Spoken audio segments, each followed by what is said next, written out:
Alright, if we're given a graph like this of an accelerating object and they ask us to find the average velocity from 0 to 8, we know that in order to find this velocity, all we need to do is to find the line from here to there and find the slope of this line. We know that. That's what we've been working on. To find that slope, we need to find the slope of that line. Now, what if it's a different situation? And what if they're asking us to find the average velocity from 0 to 8, and your graph looks like this? What if it looks more like this?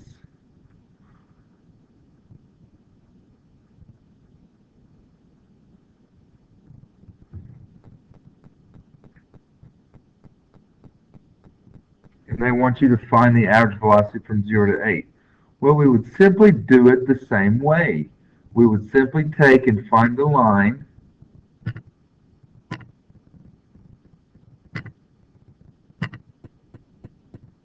from here to there.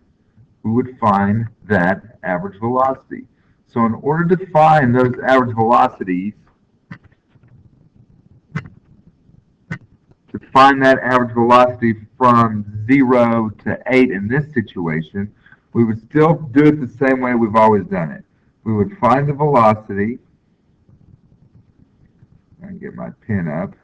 We would find the average velocity, we would simply do delta x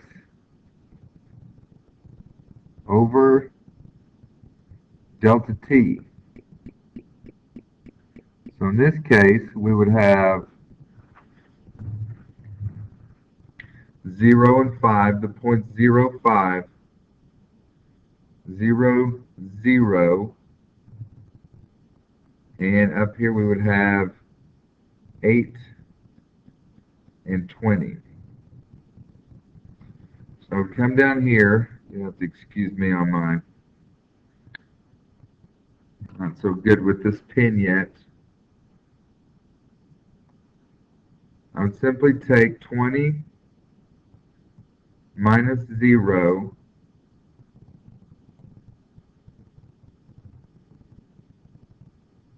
over 8 seconds. That's the amount of time it took. So I'm going to get, clean this up a little bit. I'm going to get 20 divided by 8, which is going to be 2, 8 goes into 20 twice, 16.5 meters per second. It's going to be my average velocity. So we do it the same way. We just got to draw a line from where we started to where we ended, and that's what we need to do. Now, to find the average velocity from 0 to 4, from 0 to 4, we would do the same thing, except I didn't go anywhere. So horizontal line here, so I have no position change. So my velocity is going to be 0. From 4 to 8,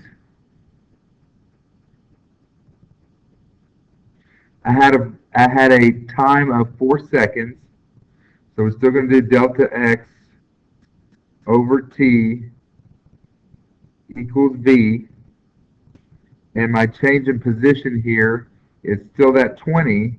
But in this case, it happened over a much shorter time of 4 seconds. That's going to give me an average velocity of 5 meters per second.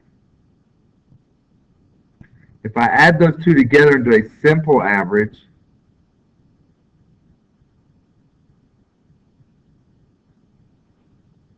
then I would get 2.5 meters per second. And this is not a real good explanation because the times are even. This is not the way I need to do this.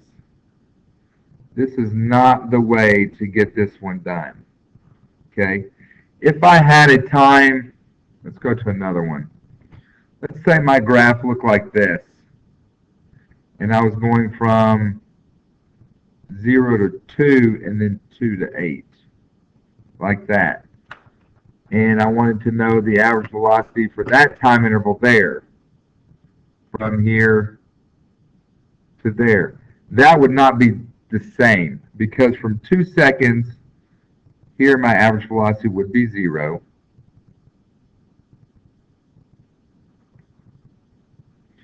So for the first from 0 to 2, my average velocity would be 0 meters per second. And for the second interval from 2 to 8, my average velocity again would be that 20, but this time be divided by 6, because it took 6 seconds from 2 to 8. So that's going to be 3.33. And if I add those two together,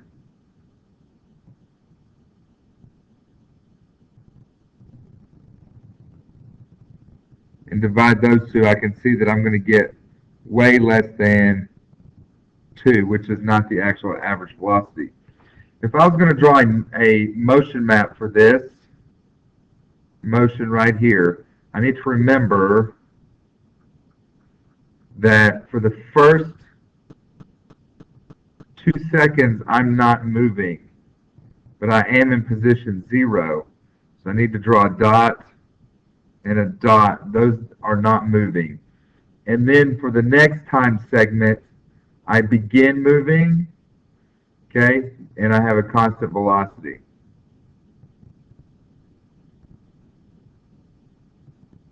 If I were going to also put my acceleration vectors on there, I could simply just stack them nearby and say, these are my accelerations. I don't have an acceleration, so there would just be dots. Sorry, that should not be there. And I hope this makes this a little more sense. And if you have any more questions, we're going to go over this in class tomorrow. So I hope this video is helpful in helping you get today's lesson done.